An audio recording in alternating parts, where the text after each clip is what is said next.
The world is awaiting a peace deal with Iran that is expected to fine-tune the dialogue over Tehran's nuclear program. Rich Edson is at the White House with all the details. Hi, Rich. Hey, good morning, Carly. Well, the United States and Iran say they are approaching an agreement, and we've just got this post from Pakistan's prime minister. He writes, quote, "We are closer to a peace deal than ever before, with finalization likely expected in the next 24 hours. Prime Minister Shehbaz Sharif says the sides will electronically sign the agreement and then technical negotiations will begin next week. Pakistan and Qatar have served as mediators between the U.S. and Iran. Specifics of this emerging ceasefire are unclear, though a senior administration official suggested an initial phase would extend the ceasefire for 60 days.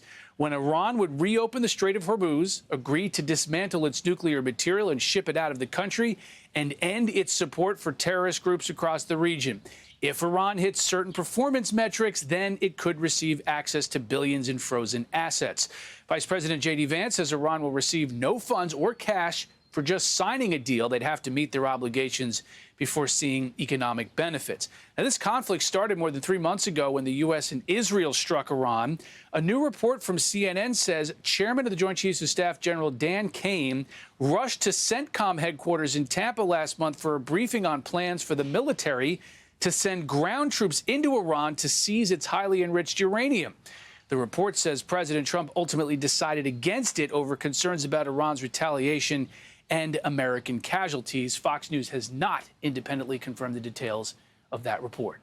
Carly, back to you. All right, Rich Edson, live for us at the White House. Rich, thank you. So are NATO allies ready to show more support? The U.S. is reportedly set to pull a number of assets from NATO operations in Europe, including fighter jets, surveillance aircrafts, and warships. Let's bring in former U.S. Ambassador to NATO and former U.S. Senator Kay Bailey Hutchison. Madam Ambassador, thank you so much for joining us. How do you feel about this report that the U.S. is set to significantly decrease the number of fighter jets, naval assets deployed to Europe for NATO operations? Well, thank you, Carly. It's good to be with you.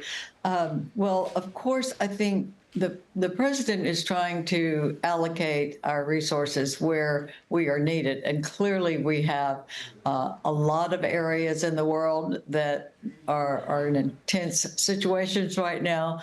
And so I think lowering the amount that is for Europe is okay, as long as we can get things in quickly, which we can. And it's about a third of what is in Europe.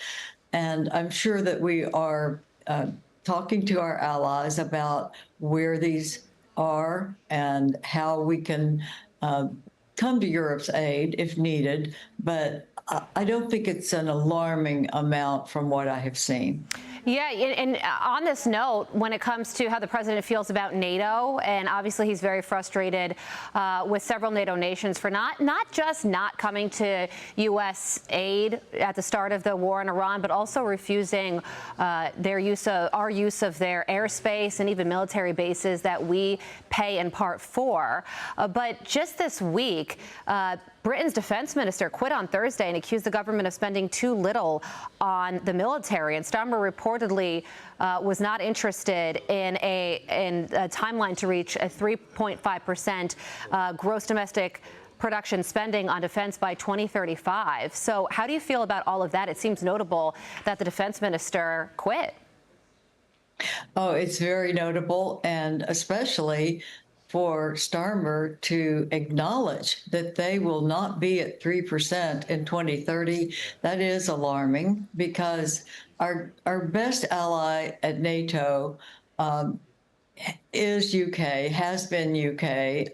There are others that are great as well, but UK has always been at the 2% when it was 2%. They were one of the first countries to get to 2%. And now to say they won't be at 3% by 2030 is not a good sign. And I think that on the other hand, you have mentioned that the Europeans had not been helpful with using the bases and the airspace. And I think the president is right to be concerned about that.